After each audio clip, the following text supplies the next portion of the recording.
Nouveau bilan lecture et c'est parti. Comme d'habitude, on commence avec le roman et cette fois-ci, je vais vous parler d'Iron Flame, édité chez Hugo New Romance, qui est donc la suite de Fourth Wing. Au niveau de l'édition, en tout cas en ce qui est de physique, rien à redire, c'est absolument magnifique. Je pense que c'était vraiment dans mes livres, mes préférés de ma bibliothèque, avec la saga Lightlark de chez Lumen. De très beaux livres. Au niveau du contenu, on voit que le soin est apporté au physique, mais pas à la qualité. C'est bourré de fautes, il manque des mots, c'est mal rédigé et j'en passe. Vraiment, le soin n'a pas été apporté au texte de cette édition. Tout comme le premier tome, et globalement mon constat sur ce second tome sera un petit peu le même que celui que j'ai fait pour le premier. De grosses faiblesses à mon sens. Premièrement, désolée pour toutes les personnes qui sont extrêmement fans de cette série, mais je ne comprends pas l'engouement autour de la saga Fourth Wing. Premièrement parce que le personnage de Violette ne m'est pas du tout agréable, je ne la trouve pas attachante, je la trouve un petit peu niaise, un petit peu en décalage avec son univers, un peu complètement perdu et qui fait pas vraiment de progrès, avec beaucoup d'incohérences.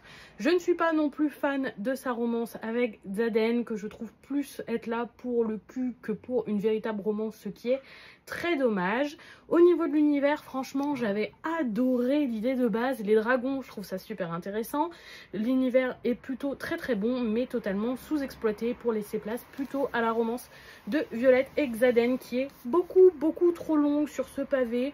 C'est une lecture qui est extrêmement longue, déjà parce que le contenu est lent et qu'il ne se passe pas grand chose, mais aussi parce que c'est écrit excessivement petit et excessivement serré, ce qui n'est pas très agréable à la lecture, qu'on se le dise.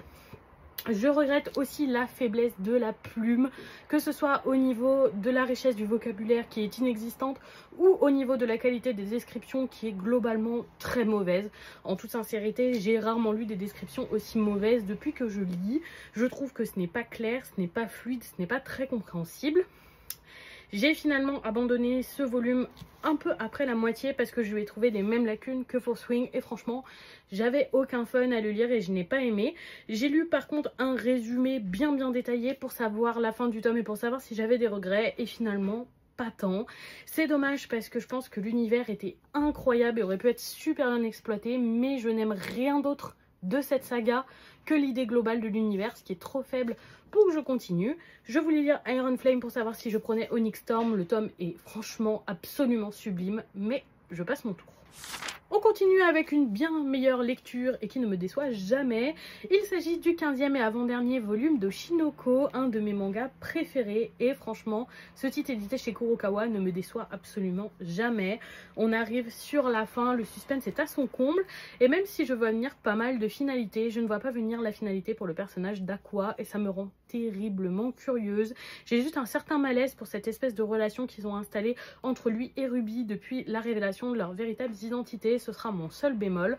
Pour le reste, cette lecture est absolument exceptionnelle et j'attends la saison 3 de l'anime avec énormément d'impatience. On passe chez Doki Doki avec le 3e volume du titre Une fille si féline.